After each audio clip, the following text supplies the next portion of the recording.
Welcome to all of you. आज की इस वीडियो में हम लोग बजट 2023 के टॉप 40 क्वेश्चन देखेंगे। टॉप 40 प्रश्न हैं जो आने वाले किसी भी प्रतियोगिता परीक्षा के लिए ये सवाल काफ़ी महत्वपूर्ण है। तो इन सभी सवाल को देखिए, इसमें स्टैटिक जीके के क्वेश्चंस भी मिलेंगे जो अक्सर बजट से पूछे जाते हैं, और जो 2023 के बजट में इंपॉर्टेंट क्वेश्चन है उसको भी इसमें शामिल किया गया है। सबसे पहला प्रश्न देखने से पहले आप सभी से रिक्वेस्ट करूँगा, अगर आप चैनल पर पहली बार आए हैं तो चैनल को सब्सक्राइब करके बेल आइकन प्रेस कर लें, और वीडियो पसंद आती है तो इसे लाइक एंड शेयर जरूर करें। सबसे पहला जो सवाल है वो है, बजट शब्द का अर्थ क्या होता है, बजट का मतलब क्या होता है। तो इस क्वेश्चन का राइट आंसर हो जाएगा ऑप्शन सी, यानी चमड़े का थैला। बजट शब्द अंग्रेजी भाषा के बाउजेट से आया है, जो कि मूल रूप से फ्रेंच भाषा का शब्द है जिसका मतलब होता है चमड़े का बैग। अगला सवाल देखिए, भारतीय बजट व्यवस्था का जनक किसे कहा जाता है। तो इस क्वेश्चन का आंसर क्या होगा, राइट आंसर होगा option C, James Wilson. Bharat में पहला बजट ईस्ट इंडिया कंपनी के जेम्स विल्सन ने किस वर्ष में पेश किया था। इस क्वेश्चन का राइट आंसर क्या होगा, इसका राइट आंसर हो जाएगा 1860 में। तो ऑप्शन ए यहाँ पर करेक्ट आंसर है। भारत में पहला बजट ईस्ट इंडिया कंपनी के जेम्स विल्सन ने 18 फरवरी 1860 को पेश किया था। जेम्स विल्सन को भारतीय बजट व्यवस्था का जनक भी कहा जाता है। नेक्स्ट क्वेश्चन है, भारत में 1 अप्रैल से 31 मार्च तक चलने वाले वित्त वर्ष की शुरुआत कब हुई थी। तो इस क्वेश्चन का आंसर क्या होगा, ऑप्शन सी, 1867 में। भारत में 1 अप्रैल से 31 मार्च तक चलने वाले जो वित्त वर्ष हैं उसकी शुरुआत 1867 ईस्वी में हुई थी। इससे पहले तक 1 मई से 30 अप्रैल तक वित्त वर्ष होता था। नेक्स्ट क्वेश्चन है, स्वतंत्र भारत का पहला बजट किसने पेश किया था। तो देखिए, स्वतंत्र भारत का पहला बजट आर.के. शनमुख शेट्टी ने किया था। तो ऑप्शन डी यहाँ पर करेक्ट आंसर होगा। स्वतंत्र भारत का पहला बजट जो है वित्त मंत्री आर.के. शनमुख शेट्टी ने 26 नवंबर 1947 को पेश किया था। गणतंत्र भारत का पहला बजट किसने पेश किया था। तो गणतंत्र भारत का पहला बजट जो है जॉन मथाई ने पेश किया था। तो ऑप्शन सी यहाँ पर करेक्ट आंसर है। ठीक है, 28 फरवरी 1950 को जॉन मथाई के द्वारा ये बजट पेश किया गया था, गणतंत्र भारत का पहला बजट। अगला सवाल है, वर्ष 1948-49 के बजट में पहली बार अंतरिम शब्द यानी एंटरिम शब्द का जो प्रयोग है वो किसने किया था। तो राइट आंसर हो जाएगा आर.के. शनमुख शेट्टी ने। शेट्टी ने 1948-49 के बजट में पहली बार अंतरिम शब्द का प्रयोग किया। इसके बाद ही छोटी अवधि के बजट के लिए अंतरिम शब्द का प्रयोग शुरू हुआ। नेक्स्ट क्वेश्चन है, वार्षिक वित्तीय विवरण का जिक्र संविधान के किस अनुच्छेद में है। इस क्वेश्चन का राइट आंसर होगा ऑप्शन सी, अनुच्छेद 112। आपको बता दें, भारतीय संविधान में कहीं भी बजट शब्द का जिक्र नहीं है, उसके बदले में वार्षिक वित्तीय विवरण का जिक्र है, जो कि संविधान के अनुच्छेद 112 में अंकित है। तो इसको ध्यान रखिएगा, अनुच्छेद 112 में से वार्षिक वित्तीय विवरण नाम दिया गया, बजट कहीं पर भी नहीं है। यूनियन बजट पेश करने वाले देश के पहले प्रधानमंत्री कौन बने थे। तो इसका आंसर हो जाएगा ऑप्शन डी, जवाहरलाल नेहरू। साल 1958-59 में देश के तत्कालीन प्रधानमंत्री जवाहरलाल नेहरू ने बजट पेश किया था। इसकी वजह यह थी कि उस समय वित्त मंत्रालय की जिम्मेदारी उनके पास ही थी। यूनियन बजट पेश करने वाले वो देश के पहले प्रधानमंत्री बने। नेक्स्ट क्वेश्चन देखिए, यूनियन बजट पेश करने वाली भारत की पहली महिला वित्त मंत्री कौन है। तो इस क्वेश्चन का राइट आंसर हो जाएगा ऑप्शन डी, इंदिरा गांधी। भारत की पहली महिला वित्त मंत्री के रूप में इंदिरा गांधी ने 1970 में आम बजट यानी यूनियन बजट पेश किया था। उस वक्त जो है वे देश की प्रधानमंत्री थी, साथ ही वित्त मंत्रालय का प्रभार भी उन्हीं के पास था। अगला सवाल है, अब तक सबसे अधिक बार बजट पेश करने का रिकॉर्ड किसके नाम है। तो इस क्वेश्चन का राइट आंसर हो जाएगा ऑप्शन बी, मोरारजी देसाई। देश के पूर्व प्रधानमंत्री मोरारजी देसाई ने अब तक सबसे अधिक 10 बार बजट पेश किया। वे 6 बार वित्त मंत्री और 4 बार उप प्रधानमंत्री रहे हैं। मोरारजी देसाई के बाद पी चिदम्बरम हैं, जिन्होंने कुल 8 बार संसद में बजट पेश किया है। अगला सवाल है, अपने जन्मदिन पर 2 बार बजट पेश करने वाले देश के एकमात्र वित्त मंत्री कौन हैं। तो इस क्वेश्चन का राइट आंसर हो जाएगा ऑप्शन बी, मोरारजी देसाई। अपने जन्म दिवस पर उन्होंने 2 बार बजट पेश किया और ऐसा करने वाले देश के एकमात्र वित्त मंत्री रहे। देसाई का जन्म जो है 29 फरवरी को हुआ था, जो कि 4 साल में 1 बार आता है, तो ये ध्यान रखिएगा। अगला सवाल है, साल 2000 तक अंग्रेजी परंपरा के हिसाब से बजट शाम 5 बजे पेश किया जाता था। इस परंपरा को किसके द्वारा समाप्त किया गया? तो आंसर हो जाएगा अटल बिहारी वाजपेयी, ऑप्शन डी। साल 2001 में अटल बिहारी वाजपेयी ने उनकी जो सरकार थी, एनडीए सरकार, इसने इस परंपरा को समाप्त किया।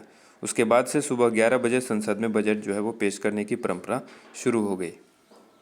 अगला सवाल है, पहली बार सुबह 11 बजे बजट किसके द्वारा पेश किया गया? तो राइट आंसर हो जाएगा यशवंत सिन्हा, ऑप्शन डी। पहली बार सुबह 11 बजे इन्होंने बजट पेश किया था। वित्त मंत्री थे यशवंत सिन्हा। शाम 5 बजे बजट पेश करने की जो परंपरा थी वो सर बेसिल ब्लैकेट ने शुरू की थी 1924 ईस्वी में। किसने शुरू की थी? सर बेसिल ब्लैकेट ने। 5 बजे शाम को जो बजट होता था अब वो 11 बजे होने लगा और ये वित्त मंत्री यशवंत सिन्हा के समय से शुरू हुआ। लगातार 5वीं बार बजट पेश करने वाली पहली महिला वित्त मंत्री कौन है? तो आंसर हो जाएगा निर्मला सीतारमण, ऑप्शन डी। सबसे लंबा बजट भाषण देने का रिकॉर्ड किसके नाम है? तो ये आंसर याद रखिएगा, निर्मला सीतारमण, ऑप्शन डी। निर्मला सीतारमण ने वित्तीय वर्ष 2020-21 का बजट पेश करने के दौरान लगभग 2 घंटे 43 मिनट तक भाषण जो है वो दिया, यानी बजट को पढ़ा, जो कि भारत के इतिहास में सबसे लंबा भाषण माना गया। इससे पहले ये रिकॉर्ड जसवंत सिंह के नाम था। उन्होंने 2003 में 2 घंटे 15 मिनट तक का बजट भाषण पढ़ा था। नेक्स्ट क्वेश्चन है, साल 2017 से पहले बजट कब पेश किया जाता था? तो साल 2017 से पहले जो बजट है वो फरवरी के आखिरी कामकाज दिन में पेश किया जाता था। साल 2017 से पहले की बात हुई है। अब साल 2017 से जो है इसे 1 फरवरी या फरवरी के पहले कामकाजी दिन की जो है पेश किया जाता है। अंतरिम बजट यानी इंटरिम बजट को और क्या कहा जाता है, यानी और हम लोग इसको किस नाम से जाना जाता है? तो आंसर हो जाएगा इसका ऑप्शन डी, ए और बी दोनों, यानी वोट ऑन अकाउंट भी इसको कहते हैं इंटरिम बजट को, और मिनी बजट भी कहते हैं। अंतरिम बजट को वोट ऑन अकाउंट और मिनी बजट भी कहा जाता है। इसे लेखानुदान मांग और मिनी बजट भी कहते हैं। तो ये भी याद रखिएगा, लेखानुदान मांग या मिनी बजट। निम्न में से किस समिति की सिफारिश पर रेल बजट 1924 में आम बजट से अलग हो गया? तो आंसर हो जाएगा, ये कमेटी याद रखिएगा, बहुत इंपॉर्टेंट है, एकवर्थ कमेटी। ठीक है, एकवर्थ समिति जो है इसकी सिफारिश पर 1924 में आम बजट से रेल बजट को जो है ये रेल बजट 1924 में ये आम बजट से अलग हो गया था। अलग बजट पेश करने का फैसला ब्रिटिश रेल अर्थशास्त्री विलियम एकवर्थ की अध्यक्षता वाली 10 सदस्यीय समिति की सिफारिश पर लिया गया था, जिसने साल 1920-21 के दौरान अपनी रिपोर्ट तैयार की थी। आम बजट और रेलवे बजट को संयुक्त रूप से पेश करने वाले पहले वित्त मंत्री कौन हैं? तो इस क्वेश्चन का राइट आंसर हो जाएगा अरुण जेटली, ऑप्शन बी। देखिए यहाँ पर जो कंटेंट आपको बताया जा रहा है, इस तरह के कंटेंट आपको बाकी जगह पर नहीं मिलेंगे। जो क्वेश्चन हमने शामिल किया है बीते कुछ वर्षों में या पिछले कुछ दशकों के अंदर आप कह लें, जो इस तरह के सवाल पूछे गए हैं, उसी सवाल को यहाँ पर शामिल किया गया स्टैटिक जीके के तौर पर। और जो नए प्रश्न हैं जो कल के बजट में पेश किया गया है 1 फरवरी 2023 को, उनको भी इसमें शामिल किया गया है। तो ध्यान रखिएगा, यहाँ पर ऑप्शन बी अरुण जेटली हो जाएगा। अरुण जेटली पहले ऐसे वित्त मंत्री हैं जिन्होंने आम बजट और रेलवे बजट को संयुक्त रूप से पेश किया। अंतिम बार 25 फरवरी 2016 को रेल बजट अलग से पेश किया गया था, ये भी याद रखना है। इस दिन रेल बजट और आम बजट को अलग अलग पेश करने की 92 साल की परंपरा खत्म हुई थी।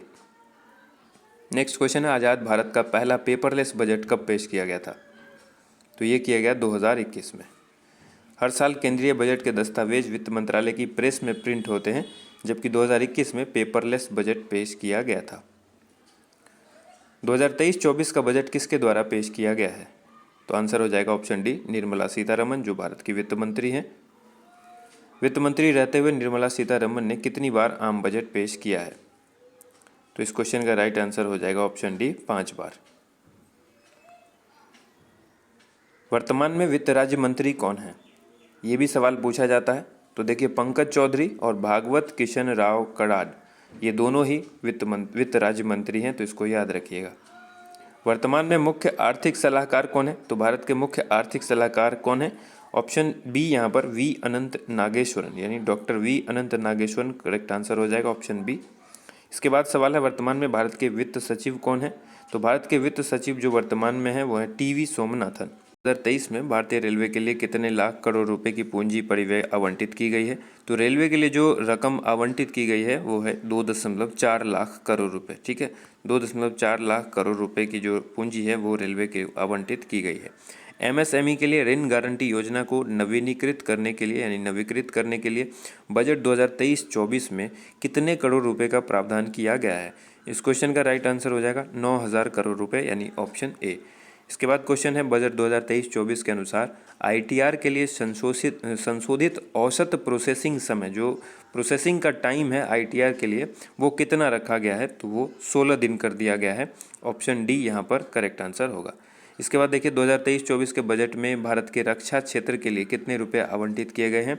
तो रक्षा यानी डिफेंस के क्षेत्र में जो बजट में पैसा दिया गया है डिफेंस को वो है 5.94 लाख करोड़ रुपए। ठीक है, इसके बाद देखिए केंद्रीय बजट 2023-24 के अनुसार कृषि ऋण लक्ष्य कर को कितना कर दिया गया है? तो बढ़ा करके ये कर दिया गया, इस बार काफ़ी बढ़ाया गया है इस लक्ष्य को, ध्यान रखिएगा 20 लाख करोड़ रुपए कर दिया गया है। अगला सवाल है न्यू टैक्स रिजीम के तहत कितने रुपए तक की सालाना आय पर कोई टैक्स नहीं लगेगा? तो इस क्वेश्चन का राइट आंसर हो जाएगा 7 लाख यानी ऑप्शन सी। ध्यान रखिएगा कि पुराना जो टैक्स रिजीम है वो एज इट इज़ है, उसमें कोई चेंजेस नहीं हुआ है। टैक्स रिजीम दो प्रकार का है, एक पुराना एक नया।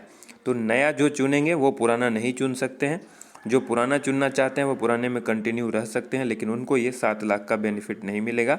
ठीक है, क्योंकि अलग अलग टैक्स रिजीम है, फिर आप इसको डिटेल में पढ़िएगा जब देखिएगा तो ये टैक्सेशन का मामला ये अलग है।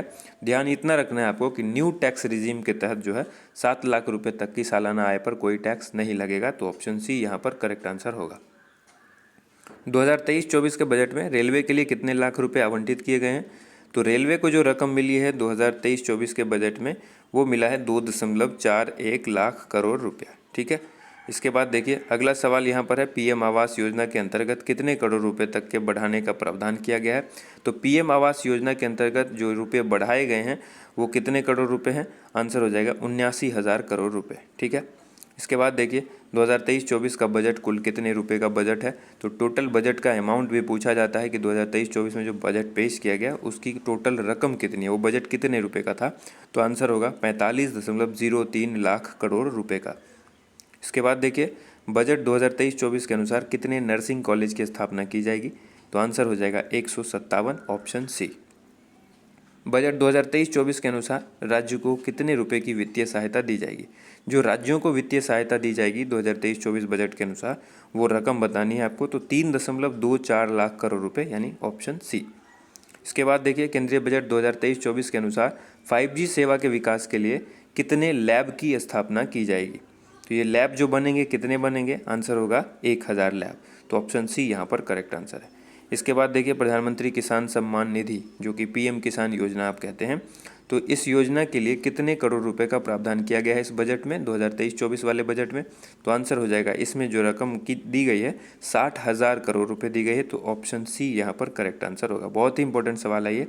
पीएम किसान सम्मान निधि योजना के अंतर्गत 60,000 करोड़ रुपए जो है वो दिए गए हैं। इसके बाद देखिए वरिष्ठ नागरिक बचत योजना की सीमा को बढ़ाकर कितना कर दिया गया है?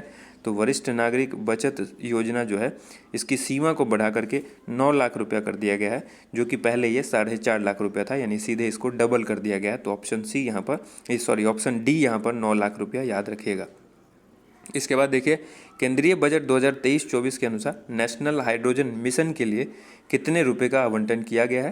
तो इस क्वेश्चन का राइट आंसर हो जाएगा 44,605 करोड़ यानी ऑप्शन डी यहाँ पर करेक्ट आंसर होगा 44,605 करोड़। ठीक है, उम्मीद करते हैं आप सबको ये वीडियो पसंद आई होगी। इस वीडियो को ज़्यादा से ज़्यादा लाइक एंड शेयर कीजिएगा। Thank you so much. आप सभी लोगों का वीडियो देखने के लिए बहुत बहुत धन्यवाद।